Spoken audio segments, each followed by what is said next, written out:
Dear chess friends, you probably expected this to be some clickbait title, but I can promise you that this chess game was the first chess game that made me cry. I was 11 years old, I was playing in the Dobell Cup Minor 2004.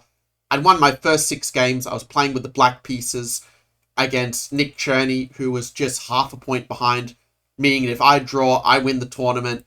If he wins the tournament. The stakes are high. We're playing for $600 first prize, which at that time was like a lot of money to me.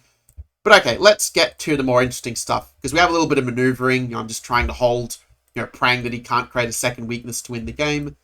White's playing patiently as well, just so building up the position in the good old Soviet style. King G2, I just move back and forth because I don't know what the heck else to do here. Queen A7, Queen B3, 98. He's getting sick of just waiting around, shuffling the pieces everywhere. So he plays bishop to B4, take, King G7. And we've got this position here after Queen to E1. Very tricky move. And I'm curious to know, what is the move that you would play in this position if you were with the black pieces? Guess this is the moment that cost me, man, I'm really crying now, almost thinking about it, cost me $400. And even though it was Australian dollars, it still was quite a bit to me at the time.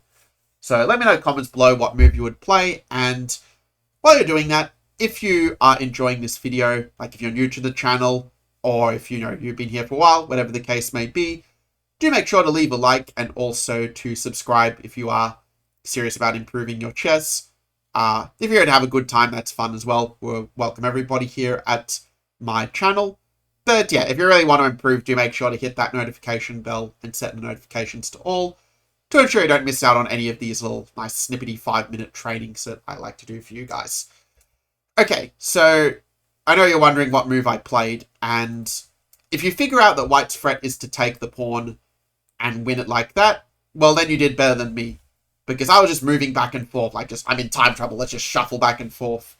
And I was, just thinking I had a fortress. I just had a bit of a lapse in concentration. Like, I should have just played knight c7, hit the pawn that way.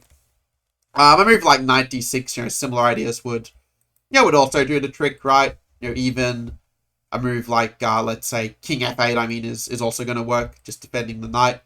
Pretty much anything like this would more or less keep the fortress. Like, White is better, but if I kind of sit on this position, I'm probably not going to lose, most likely. But, White will also try forever, right? Instead, I played king g7, and as soon as I played it, I realized, oh crap, he can take my pawn. And I knew that I'd just, thrown away $400. Well, I didn't even remember how much the money was at the time, but I knew I'd threw away first place. Knight 7's not the best defense, but okay. By this point, there's not a lot I could do. Like, I was just sort of playing going for the motions, like praying that he wasn't going to like find some, that he would like screw up and I'd find some way to swindle. But unfortunately, it didn't really happen. He didn't play it the very best way. Like here I'm, maybe starting to try and claw black a little, but it doesn't really matter all that much. Like you end up getting back on the right track eventually, like h5, just creating the additional weaknesses around my king. Put h6, putting the pawn in front of my king. H7. Actually, H7's a little bit impulsive. Like, he could have used the pawn to, try and set up some mate threats against my king, actually. But, yeah, he played H7. We had this sequence, and again, just sort of less hoping, like, the kind of, like, mess up. Like, also still trying to hold a draw, but, yeah, once he takes the pawn on B6, it looks kind of bad, right?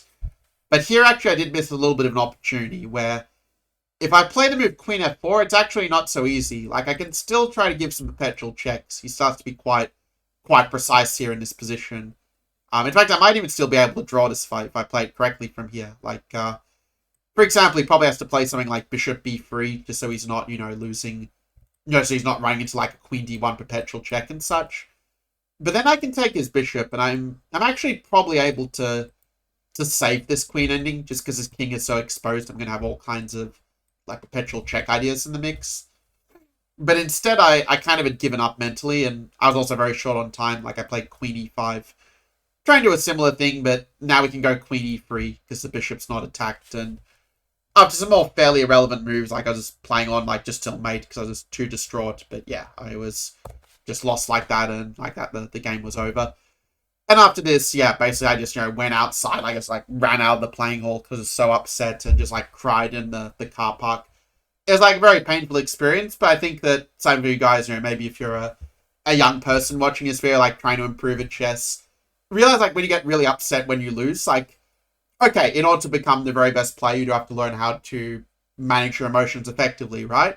But showing that you really care about something, it's actually a strength. Like, if you have a very powerful reason for you to get better at chess, like, once you're very clear on that why, like, why it's so important to you, the how will often figure itself out. And that happened for me as well in 2004, where even though I was only rated 1597 when I played this game in April 2004, by the end of the year I had my starting FIDE rating basically of 2000 plus, and my national rating was around 1850, so go show what matters is not what happens in the game, but how you respond that's going to ultimately determine your final results. With that inspiration said, I will see you in the next training, and until then, take care.